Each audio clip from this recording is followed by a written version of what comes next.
श्रीगणेशाय नमः। श्रीजानकी वल्लभो विजयते। पंचम सोपान सुंदरकांड।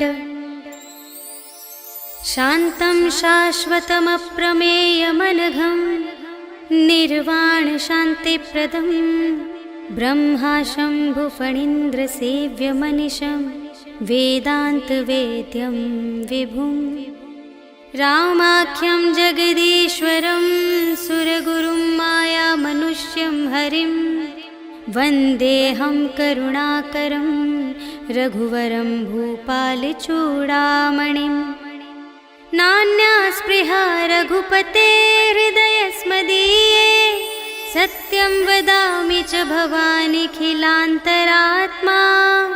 भक्तिं प्रयच्छ रघुपुङ्गवनिर्भरां मे कामादिदोषरहितं कुरु मानसं च।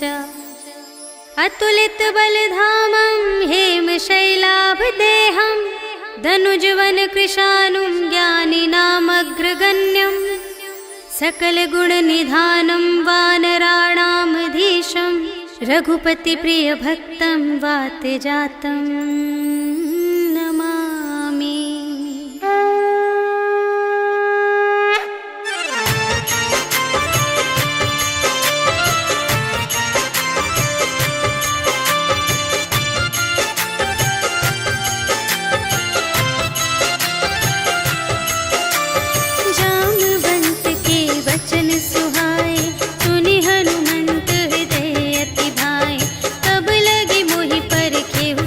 भाई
चारुपुर बहुविधि बना गज, बाज खच्चर निकर पदचर, रथ बरूथन ही को गने, बहुरूप निश्चर, झूठ अति बल सेन बरनत नहीं बने बन, बाग उपवन वाटिका सर, कूप बापी सोहहि नर, नाग सुर गंधर्व कन्या, रूप मुनि मन मोहहि कहूँ, माल देह विशाल शैल समान, अति बल गरजहि नाना अखारिन, भिरहि बहुविधि एक एकन तरजहि करि, जतन भट कोटिन विकट तन, नगर चहुदिसि रचहि कहूँ, महिष मानुष धेनु खरज, हल निशाचर भक्षहि एहि, लागी तुलसी दास इनकी, कथा कछु एक है कही, रघुवीर सर तीरथ शरीरहि, त्यागी गति पै हहि सही, पुर रखवारे देखि बहु, कपि मन कीन विचार, अति लघु रूप धरो निसी, नगर करो पैसार, सियावर राम जय जय राम, मेरे प्रभु राम जय जय राम। मसक समान रूप कपि धरि, लंकहि चले सुमिर नर हरि, नाम लंकिनी एक निश्चरी, सो कह चलसि मोहि निंदरी, जानहि नहीं मरम सठ मोरा, मोर आहार जहाँ लगी चोरा, मुठिका एक महाकपिहनि, रुधिर बमत धरनी ढन मनि, पुनि संभारी उठी सोलंका, जोरी पानी कर विनय सशंका, जब रावण ही ब्रह्म बर दीन्हा, चलत बिरंचि कहा मोहि चीन्हा, विकल होसि तै कपि के मारे, तब जाने सुनि सिचर संघारे, तात मोरे अति पुण्य बहुता, देखे नयन राम कर दूता, तात स्वर्ग अप परग सुख, धरिय तुला एक अंग, तूल न ताहि सकल मिली, जो सुख लव सतसंग, सियावर राम जय जय राम, मेरे प्रभु राम जय जय राम। प्रभिसि नगर की जय सब काजा, हृदय राखि कौशलपुर राजा, गरल सुधारि पुकारहि मिताई, गोपद सिंधु अनल सित लाई, गरुड़ सुमेरु रेणु समिताहि, राम कृपा करि चितवा जाहि, अति लघु रूप धरेउ हनुमाना, बैठा नगर सुमिरि भगवाना, मंदिर मंदिर प्रति करि शोधा, देखे जहाँ तहाँ अगणित जोधा, गयउ दसानन मंदिर माहि, अति विचित्र कही जात सुनाहि, शयन किए देखा कपि तेहि, मंदिर महु न दीखि वैदेहि, भवन एक पुनि दीख सुहावा, हरि मंदिर तह भिन्न बनावा, रामायुध अंकित गृह, शोभा बरनि न जाई, नव तुलसिका वृंद तहाँ, देखि हर्ष कपिराई, सियावर राम जय जय राम, मेरे प्रभु राम जय जय राम। लंका निशिचर निकर निवासा, यहाँ कहाँ सज्जन कर बासा, मन महु तरक करें कपि लागा, एहि समय विभीषण जागा, राम राम तेहि सुमिरन कीन्हा, हृदय हर्ष कपि सज्जन चीन्हा, एहि सठ हठ करि हऊँ पहिचानी, साधु ते होई न कारज हानि, विप्र रूप धरि बचन सुनाए, सुनत विभीषण उठि तहाँ आए, करि प्रणाम पूछी कुशलाए, विप्र कहु निज कथा बुझाए, कि तुम हरिदासन मह कोई, मोरे हृदय प्रीति अति होई, कि तुम राम दीन अनुरागी, आयहु मोहि करन बड़ भागी, तब हनुमंत कही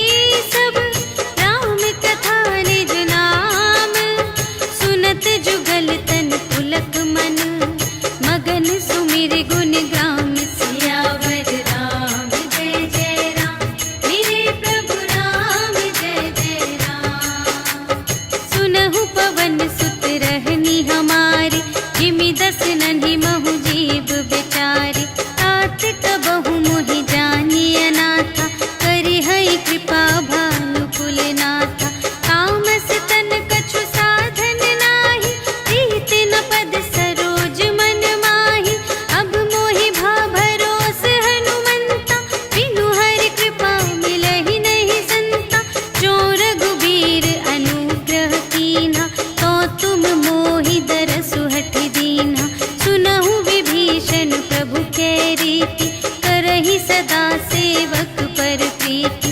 कहु कवन में परम कुलीना, कपि चंचल सबहि विधिहीना। रात ले जो नाम हमारा, तिहि दिन ताहि न मिलै आहारा। अस में अधम सखा सुनो, मोह पर रघुबीर। कीन्ही कृपा सुमिरे गुण, भरे बिलोचन नीर। सियावर राम जय जय राम, मेरे प्रभु राम जय जय राम। जानत हूँ अस स्वामी बिसारे, हिरहित काहे न होहि दुखारे। एहि विधि कहत राम गुण ग्रामा, पावा अनिर्वाच विश्रामा। उनि सब कथा विभीषण कही, जेहि विधि जनक सुता तह रही। तब हनुमंत कहा सुनु भ्राता, देखि चहऊँ जानकी माता। जुगति विभीषण सकल सुनाई, चले पवन सुत विदा कराई। हरि सोई रूप गयो पुनि तहवा, वन अशोक सीता रह जहवा। देखि मनहि महु कीन्ह प्रणामा, बैठे ही प्रीति जात निस जामा।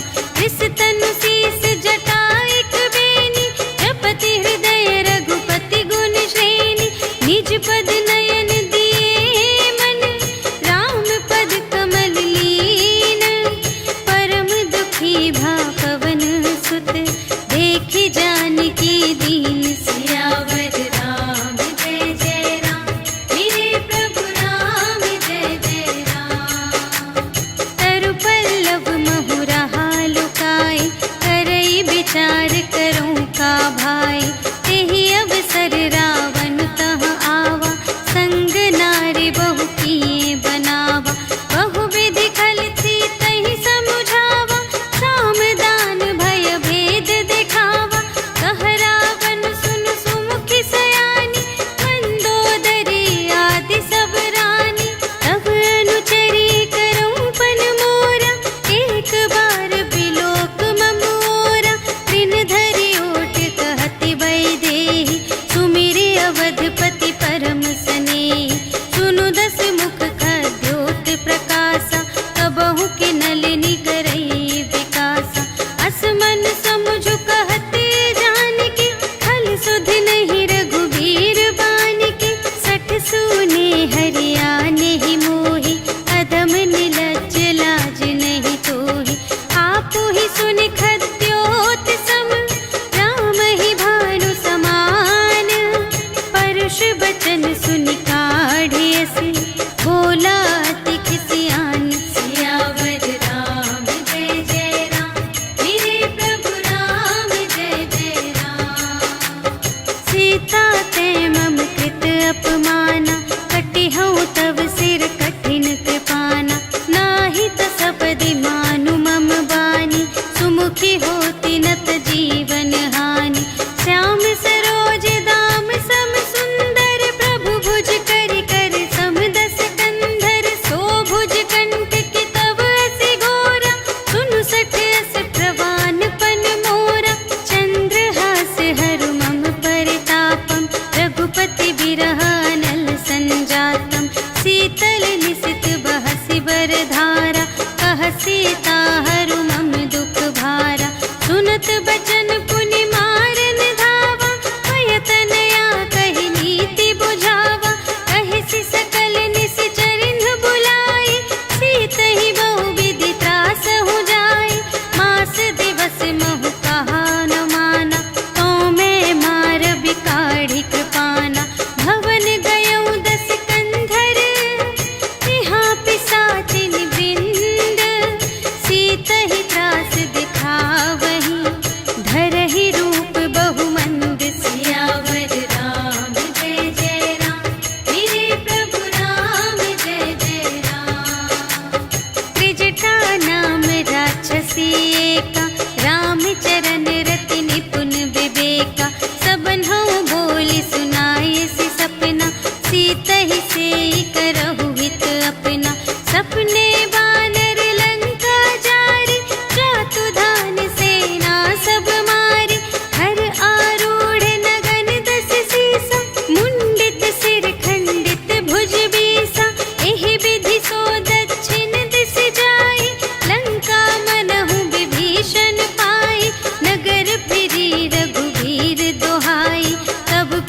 सीता बोली पठाई, यह सपना मैं कहूँ पुकारी, होई ही सत्य गए दिन चारि। तासु बचन सुनते सब डरी, जनक सुता के चरणन ही परी। जहाँ तहाँ गई सकल तब सीता कर मन सोच, मास दिवस बीते मोहि मारे ही निश्चर पोच। सियावर राम जय जय राम, मेरे प्रभु राम जय जय राम। त्रिजटासन बोली कर जोरी, मातु विपति संगिनी तै मोरी। तजो देह करु बेगी उपाय, दुसह बिरहु अब नहीं सही जाय। आने काठ रचु चिता बनाई, मातु अनल पुन देहि लगाए। सत्य करहि मम प्रीति सयानी, सुनै कुशवन सूल समबानी। सुनत बचन पद गहि समझायसि, प्रभु प्रताप बल सुजस सुनायसि। निसिन अनल मिल सुन सुकुमारी, अस कहि सो निज भवन से धारी। कह सीता विधि भा प्रतिकूला, मिलिहि न पावक मिटिहि न सूला। देखियत प्रगट गगन अंगारा, अवनि नावत एक अवतारा। पावक मय ससि स्रवत न आगे, मानहु मोहि जानि हथ भागी। सुनहि विनय मम विटप अशोका, सत्य नाम करु हरु मम शोका। नूतन किसलय अनल समाना, देहि अग्नि जन करहि निदाना। देखि परम बिरहा कुल सीता, सोचन कपिहि कलप समबीता। कपि करि हृदय विचार, दीन्हि मुद्रिका डारि। तब जन अशोक अंगार दीन, हर्षि उठी कर गहेउ। सियावर राम जय जय राम, मेरे प्रभु राम जय जय राम। तब देखी मुद्रिका मनोहर, राम नाम अंकित अति सुंदर। चकित चितव मुद्री पहचानी, हर्ष विषाद हृदय अकुलानी। जीति को सकई अजय रघुराई, माया ते असि रच नहीं जाई। सीता मन विचार कर नाना, मधुर बचन बोले हनुमाना। रामचंद्र गुण बरने लागा, सुनतहि सीता कर दुख भागा। लागी सुने श्रवण मन लाई, आदि हुते सब कथा सुनाई। श्रवणामृत जेहि कथा सुनाई, कही सो प्रगट होत किन भाई। तब हनुमंत निकट चलि गयो, फिर बैठी मन विस्मय भयो। राम दूत मैं मातु जानकी, सत्य शपथ करुणा निधान की। यह मुद्रिका मातु मैं आनी, दीन्हि राम तुम कह सहिदानी। नर बानर ही संग कहु कैसे,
दिवस जननी धरु धीरा, कपिन सहित आई है रघुवीरा।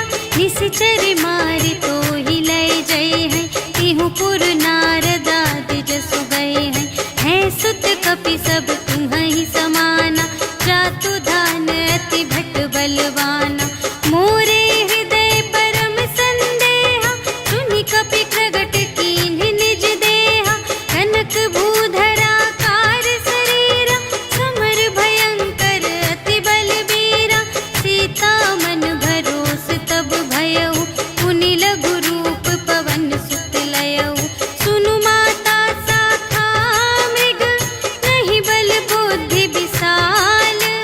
प्रभु प्रताप ते गरुड़हि, खाई परम लघु ब्याल। सियावर राम जय जय राम, मेरे प्रभु राम जय जय राम। मन संतोष सुनत कपि बानी, भगति प्रताप तेज बलसानी। आशीष दीन्हि राम प्रिय जाना, होहु तात बलशील निधाना। अजर अमर गुण निधि सुत होहु, करहु बहुत रघुनायक छोहु। करहु कृपा प्रभु अस सुनि काना, निर्भर प्रेम मगन हनुमाना। बार बार नाय सिपद सीसा, बोला बचन जोरि कर कीसा। अब कृत कृत्य भयउ मैं माता, आशीष तब अमोघ विख्याता। सुनहु मातु मोहि अतिशय भूखा, लागी देखि सुंदर फल रूखा। सुनु सुत करहि विपिन रखवारी, परम सुभट रजनी चर भारी। तिनकर भय माता मोहि नाही, जो तुम सुख मानहु मन माहि। देखि बुद्धि बल निपुण कपि, कहेउ जानकी जाहु। रघुपति चरण हृदय धरि, तात मधुर फल खाहु। सियावर राम जय जय राम, मेरे प्रभु राम जय जय राम। चले उनाई सिरु बैठे बागा, हल खाई सितरु तोरे लागा। रहे तहाँ बहु भट रखवारे,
पुनि उपजा हृदय विषाद। सियावर राम जय जय राम, मेरे प्रभु राम जय जय राम।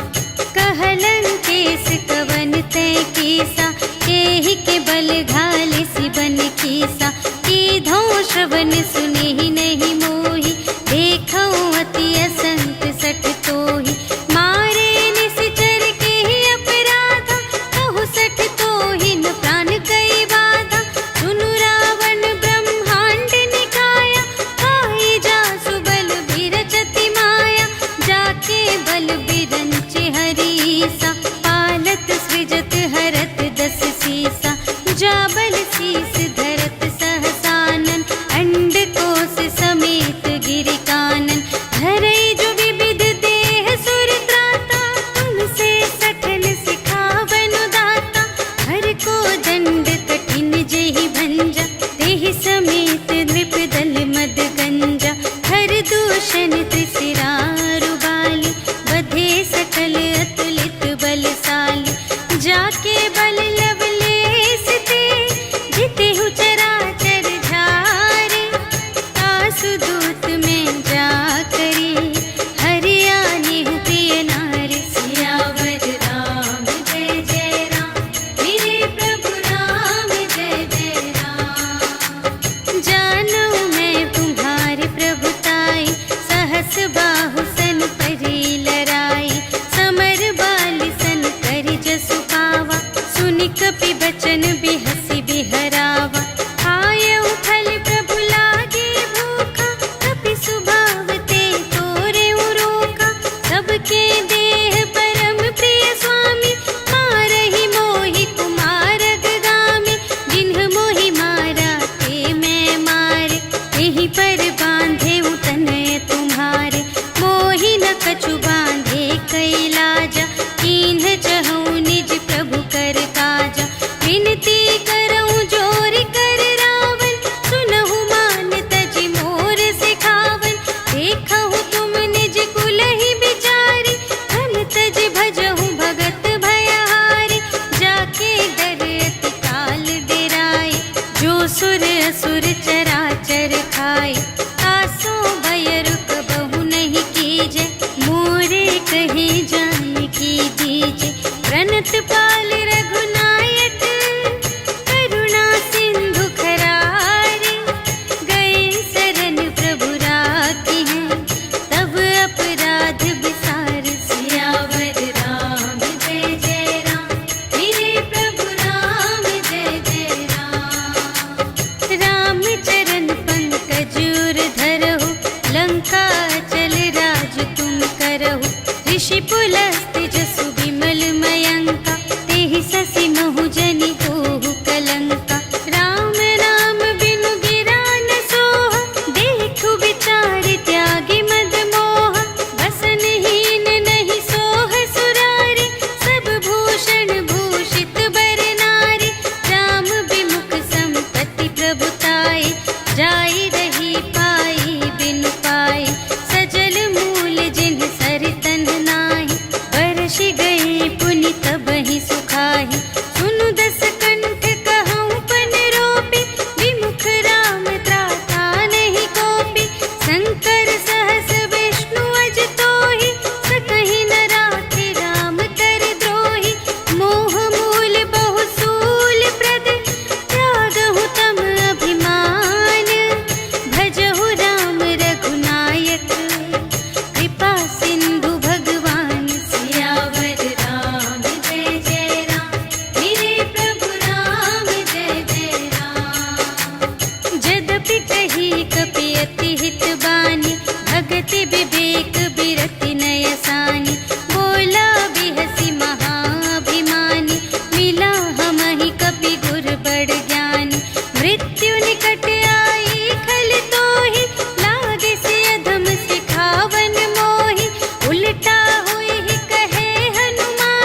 पूछहीन बानर तह जाए, तब सठ निज नाथ ही लई आए। जिनके कीमत बहुत बड़ाए, देखूं मैं तिनके प्रभुताई। वचन सुनत कपि मन मुस्काना, भई सहाय सारद में जाना। जातु दान सुनि रावण बचना, लागे रचे मूढ़ सोई रचना। रहा न नगर बसन घृत तेला, बाढ़ी पूछ कीन कपि खेला। कौतुक कह आए पुरवासी, मारहि चरण करहि बहु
सुहाए। एहि विधि मन विचार कर राजा, आए गए कपि सहित समाजा। आई सबनि नावापद सीसा, मिले सबनि अति प्रेम कपीसा। पूछी कुशल कुशल पद देखी, राम कृपा भा काजु विशेषी। नाथ काजु कीन्हेउ हनुमाना, राखे सकल कपिन के प्राणा। सुनि सुग्रीव बहुर तेहि मिलेउ, कपिन सहित रघुपति पहि चलेउ। राम कपिन जब आवत देखा, किए काजु मन हर्ष विशेषा। अटक सिला बैठे द्वौ भाई, करे सकल कपि चरणन जाई। प्रीति सहित सब भेटे, रघुपति करुणा पुंज। पूछी कुशल नाथ अब, कुशल देखी पद कंज। सियावर राम जय जय राम, मेरे प्रभु राम जय जय राम। जामवंत कह सुनु रघुराया, जा पर नाथ करहु तुम दाया। ताहि सदा शुभ कुशल निरंतर, सुर नर मुनि प्रसन्नता ऊपर। कोई विजयी विनयी गुण सागर, तासु सुजसु त्रैलोक उजागर। प्रभु की कृपा भयउ सब काजु, जन्म हमार सुफल भाजु। नाथ पवन सुत कीन्ही जो करनी, सहसहु मुख न जाय सो बरनी। पवन तनय के चरित सुहाए, जामवंत रघुपति ही सुनाए। सुनत कृपा निधि मन अति भाए, मुनि हनुमान हरषि अलाए। कहहु तात केहि बात जानिकी, रहति करति रक्षा सब प्राण की। नाम पाहरो दिवस निसी, ध्यान तुम्हारे कपाट। लोचन निज पद जंत्रित, जाहि प्राण केहि बाट। सियावर राम जय जय राम, मेरे प्रभु राम जय जय राम। चलत मोहि चूड़ामणि दीन्हि, रघुपति हृदय लाय सोई लीन्हि। नाथ जुगल लोचन भरि बारी, बचन कहे कछु जनक कुमारी। अनुज समेत गहेउ प्रभु चरना, दीन बंधु प्रणतारति हरना। मन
भालू महाबल कीसा, देखी राम सकल कपि सेना, चितई कृपा करि राजीव नयना। राम कृपा बल पाई कपिंदा, भये पच्छिजुत मनहु गिरिंदा। हर्षि राम तब कीन्ह बयाना, सगुन भये सुंदर शुभ नाना। जासु सकल मंगलमय कीर्ति, तासु पयान सगुन यह नीति। प्रभु पयान जाना भय देहि, हरखि बाम अंग जनु कहि देहि। जोई जोई सगुन जान की होई, अस गुण भयउ रावण ही सोई। चला कटक को बरने पारा, कर जहि बानर भालू अपारा। नख आयुध गिर पादप धारी, चले गगन मही इच्छाचारी। के हरिनाद भालु कपि करहि, डगमगाहि दे गज चिक करहि। करहि दिग्गज डोल महि गिरि, लोल सागर थर भरे। मन हर्ष सब गंधर्व सुर मुनि, नाग किन्नर दुख टरे। कट कटहि मरकट विकट भट, बहु कोटि कोटिन धावहि। जय राम प्रबल प्रताप कौशल, नाथ गुण गण गावहि। सहि सकना भार उदार अहिपति, बार बार ही मोहहि। कह दसन पुनि पुनि, कमठ पृष्ठ कठोर सो किमि सोहहि। रघुबीर रुचिर प्रयाण प्रस्थिति, जानि परम सुहावनी। जनु कमठ धर पर सर्प राज सो, लिखित अभिचल का